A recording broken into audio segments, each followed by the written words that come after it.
Hello guys, hello Earth Signs, hello Gemini, Libra and Aquarius. Welcome dito sa aking channel. Kapalaran 888. Welcome guys. Alamin natin kung anong messages, vibration, gabay energy para sa inyong lahat. It's a general reading, so pwede kang makaresonate. Gamitin mo lang yung intuition sa panonood. And kung bago ka dito, please, huwag mong kakalimutan na i-like and share and i-press mo ang notification bell button. Okay? Okay, so meron ka ditong 4 cards, air signs. Ang una natin ditong babasahin is etong garnet. Sinasabi ng baraha dito na purification and detoxification.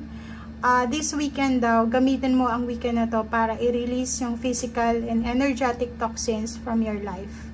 So yun, sa lahat ng area sa buhay mo, money, financial, emotional, spiritual, psychological, mental, etong weekend na to is magandang oras ito. It's a right timing, right time siya para alisin mo, i-release mo yung mga physical and energetic na mga toxic sa buhay mo, mga toxicity na parang nag-store dyan sa katawan mo or sa isip mo, sa buong buhay mo.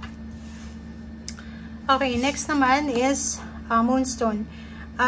Be extra aware of your inner knowingness. O, diba? So, makinig ka sa sinasabi ng intuition mo. Okay? Maging aware ka sa mga signal, signs, symbols, synchronicities na pwedeng nakikita mo sa araw-araw, nararamdaman mo kasi pwedeng makatulong siya. And especially yung intuition natin, yung instinct natin, malaking tulong na meron tayo yan. May free will tayo. Okay? Forgiveness heals. Trying to release. Ganun din dito. Oh. So, may mga toxins, toxicity sa buhay mo na kailangan mo ng i-release. Kung hindi mo mapatawad yung sarili mo, ibang tao, or yung bagay-bagay sa buhay mo, or para i-release mo yung mga kinikim-kim mong galit. Kasi, air signs, ang nakikita natin dito, yung hindi pagpapatawad, ay posible daw na nakaka-block yan sa health and happiness mo. Okay? And dito din sinasabi na yung toxicity sa katawan mo or sa buhay mo ay kailangan mo nang alisin para makapagsimula ka na ng bago. Okay? And Unikite, answered prayers. All your great work has opened the door for divine solutions and support. Dabang galing. So yun, sinasabi ng Barasa dito na minsan ganun din pag ang dami-dami nating kinikimkim na galit, kinikimkim na sama ng loob, minsan parang nabablock na yung mga blessings. Dito sinasabi na lahat daw ng mga ginagawa mo sa ngayon, or lahat ng sacrifices mo, lahat ng mga luha na dumaloy sa mata mo, ay posibleng magdala yan ng yung parang divine blessings. Diba? Magbukas yan ng pinto na posibleng makatulong sa'yo para masolusyonan kung ano man ang kailangan solusyonan sa buhay mo, at the same time proteksyonan, supportahan ka sa kung ano man tong kailangan ng support sa'yo. Okay? Okay, kunin natin tong dalawa. Okay. Gentle moderation, 42 and 45, leaping through the air. Okay.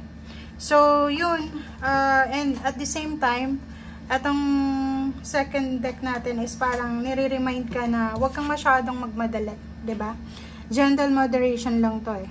So take your time, okay? Huwag mong hahayaan na i-pressure ka ng ibang tao kasi hindi 'yun makakabuti sa iyo. Enjoy mo lang kung ano yung nangyayari sa iyo sa ngayon. Huwag mong diinan yung pressure, 'di ba? Huwag mong kontrolin yung situation. Huwag magmadali. Yun yung sinasabi sa'yo dito. And next is leaping through the air. Yung mga plano mo sa buhay, mangyayari yan. If you're waiting for something, as long as na ginagawa mo yung best mo, okay? As long as na ginagawa mo lahat ng alam mong tama, makukuha mo yung mga bagay-bagay na kailangan mong makuha. Huwag mong madaliin kasi yun na nga. Alam mo, isa sa mga mistakes, errors ng failure is yung aggressiveness, yung walang pasensya. Kasi pag naging aggressive yung tao, gumagawa ng desisyon ng hindi niya pinag-iisipan. And if galit ka, masaya ka, nasa good mood ka, bad mood ka, huwag kang gagawa ng desisyon Kasi pwedeng magkamali ka. Pag masaya tayo, nagkakamali tayo ng desisyon. Pag malungkot tayo, pag galit, ganun din. Mali din. So, dapat pag medyo relax, yung walang masyadong excitement, yung adrenaline natin medyo low. Okay? Doon ka gagawa ng desisyon. Ang galing na ito. Okay. So, your signs, nakikita ko sir dito na for the weekend or pwedeng for the month of October, sobrang focus ka sa ginagawa mo. It's either nag-aaral ka, nagtatrabaho, nagbi-business, yung detalye ng ginagawa mo, doon ka nakafocus. Meron din ditong mga relationship na pwedeng bumalik sa'yo. Yun na nga, may mga gustong makipagbalikan sa'yo, or pwedeng bumalik sa buhay mo. So, forgive. Yun yung sinasabi. And Chariot card, pwedeng may travel na gagawin ka sa weekend na to. Pwedeng may posibleng expected recognition, rewards, awards, victory and success ka na matatanggap sa weekend na to. Nakikita rin natin yung promotion sa trabaho. If looking for promotion ka, kung naghahanap ka ng trabaho, pwedeng makakuha ka rin ng trabaho na posibleng magugustuhan mo. Negosyo. Maraming balita, maraming good news regarding dito sa gusto mong gawin as negosyo, as collaboration, parang ganon. So, alam mo, parang nakikita ko sir dito this weekend, sobra kang, parang alam mo yun, sobra kang magiging masaya kasi feeling mo, umikot yung Wheel of Fortune para ibigay naman sa'yo yung recognition and rewards and awards, diba? Kasi parang sa tagal ng panahon, parang naandyan ka lang sa backstage, diba? Yung iba sa inyo dyan, air sense, parang nasa backstage lang na naghihintay lang ng mga tira-tirang recognition, 'di ba?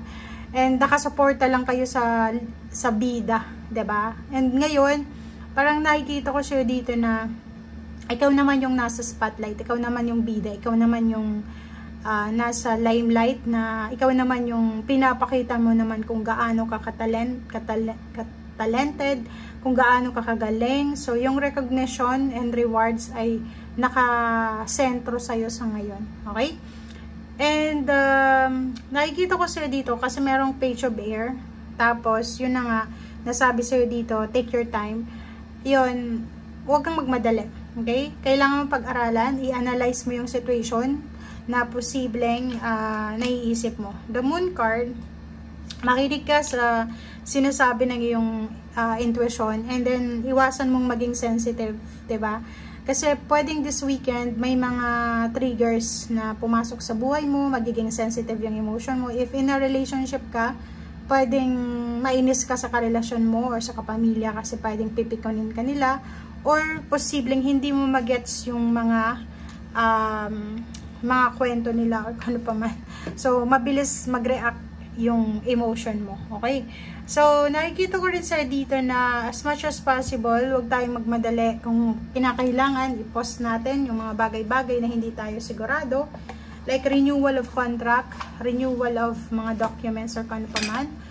Make sure na pag-isipan natin mabuti. Huwag tayong magmadali. Yun yung sinasabi. As much as possible, ano lang tayo, relax lang muna tayo. Okay? Thank you guys. Bye!